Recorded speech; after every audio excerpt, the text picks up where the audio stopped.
आशिक जब महबूब से बिछड़ता है तो हिज्र की दिलदोज़ दास्तानें रकम होती हैं, लेकिन जब कोई बेटी अपने बाबल के आंगन से हिजरत कर जाती है तो कलम क्यों खामोश हो जाते हैं।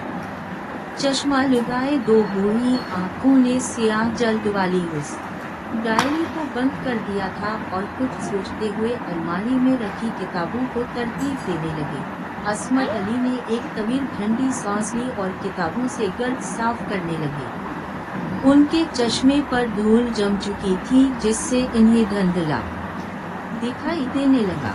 उनकी बीनाई कमजोर थी, 4 नंबर का अदसा लगा हुआ था। चश्मे के बगैर इन्हें हर तरफ धुंध ही धुंध दिखाई देती थी। वो सहन में रख के तख्त पर आकर बैठ गए। शाम होने को थी, वापसी के परिंदे अपने घोंसलों की तरफ लौटने के लिए पर तोड़ रहे थे। सहन में लगा काहली का दरख्त डूबते सूरज की जर्द किरणों में कुछ हिजरत ज़दा सा लग रहा था। वो शाम के साए में बैठे अपने रुमाल से चश्मा साफ कर रहे थे कि एक नौजवान लड़की ने आकर उन्हें एमल के गिलास में ठंडा पानी थमाया। फिर वो लड़की सहन के कच्चे फर्श पर पानी का छिड़काव करके झाड़ू देने लगी। गर्मी शदीद थी और अस्मत अली पसीने में शराबवर हो चुके थे। लड़की ने ये देखा तो असकीनत वाला पंखा चला दिया और खुद उनके साथ बैठकर बर्तन धोने लगी। बहू लगता है तो मौने जी है। समरा ने चौंक कर रिजवान के अब्बा को देखा। इन्होंने कैसे समरा के चेहरे का हाल पढ़ लिया था। माँ याद आ रही है तुझे वीरानी। चश्मे से गर्द साफ करते हुए उनको समरा का उदास चेहरा वाज़ेह नजर आने लगा। पत्थर तेरा के मैं का ही नहीं रहा।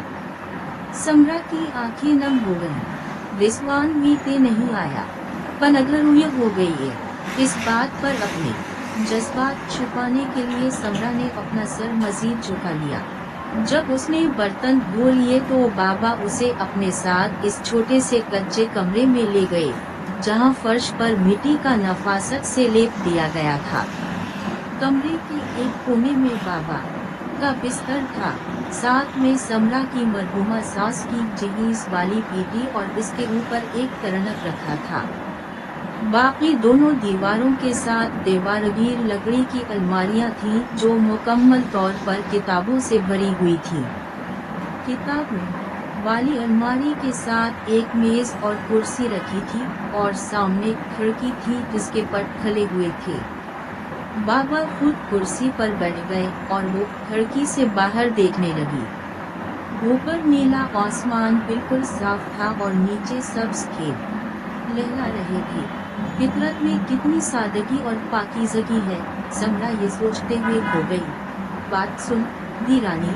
अस्मत अली ने उसे पुकारा तो वो ख्यालों से बाहर आई। जी बाबा ये पकड़। और अपनी उदासी को त्याग दे। बाबा ने मेज पर कलम और कागज रखा और उसे अपनी कुर्सी पर बिठा दिया। बाबा मैं क्या लिखूं? वो रूहान सी हो गई। पत्थर तो लिख अपने भाइयों को।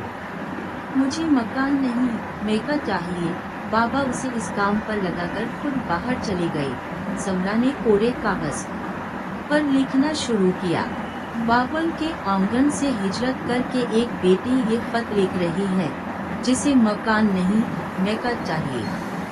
वो घर जो मेरी मर्जी के बगैर मेरे नाम कर दिया गया। बाबा मुझे नहीं चाहिए। मुझे वो सहन चाहिए जहाँ टाहली के दरख्त तले माँ की छाँव होती थी। मुझे वो आवाज़ें चाहिए जो मेरे नाम से मुझे बुलाती थी। मुझे वो दरवाज़ दीवार चाहिए जिनके दरमियान मेरा वजूद था। मैं वो बेटी हूँ जिसे बेच दिया गया किसी मकान की मलकियत के बदले। मगर मैं मकान नहीं चाहती, बस मेका चाहिए। मेज पर कलम कागज और उस पर लिखा हुआ खत पड़ा था।